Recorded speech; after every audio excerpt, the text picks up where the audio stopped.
After the French Republic overthrew the French monarchy in the late 1800s, the government and its decrees became vastly more enlightened. During this liberal phase, the French people formed a constitution as well as a Declaration of the Rights of Man.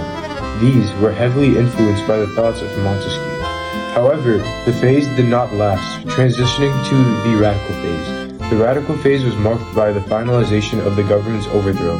This phase saw the execution of Louis XVI and establishment of the French Republic.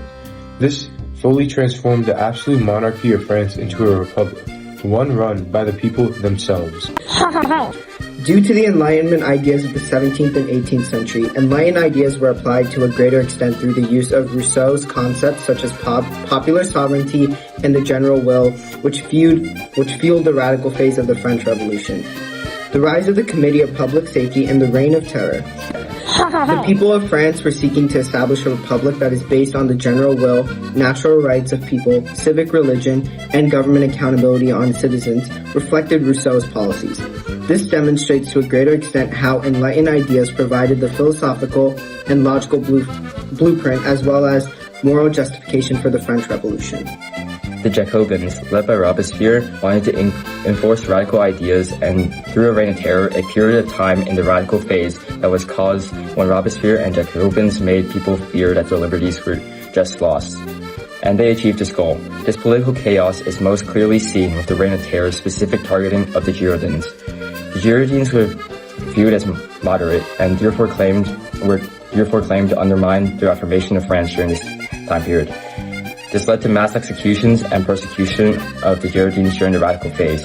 The Committee of Public Safety weaponized its powers against these areas of France that did not accept the National Convention's rule, leading to increased execution rates, and it furthered a lack of criminal rights.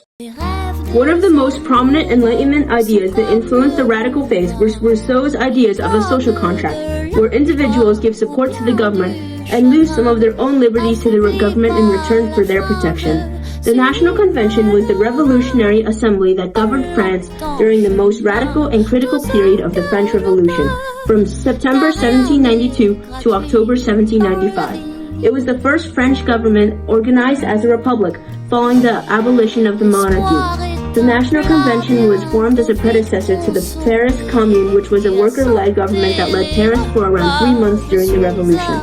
There was the use of popular sovereignty and natural rights to argue against monarchy and develop a new French government. On September 21st, 1792, the French people abolished the monarchy and created a republic. This is signified in the beheading of Louis XVI.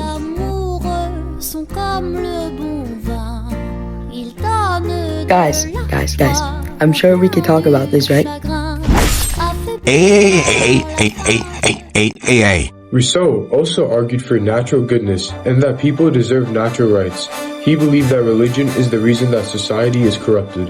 Reforms were made such as the de-Christianization of society.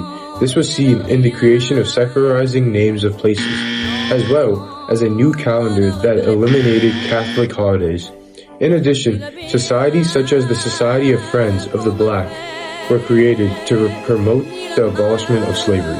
After all the fights and mobs, the radical period ended with people challenging the Jacobins and their methods.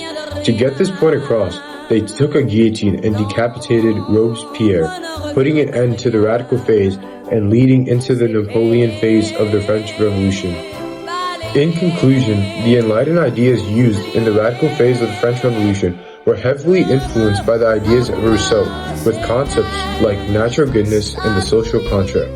However, the ways that these ideas were conveyed through the people and the Jacobins displayed absolutely no sign of Enlightenment ideology, with the decapitations and other unenlightened ways of spreading their ideas.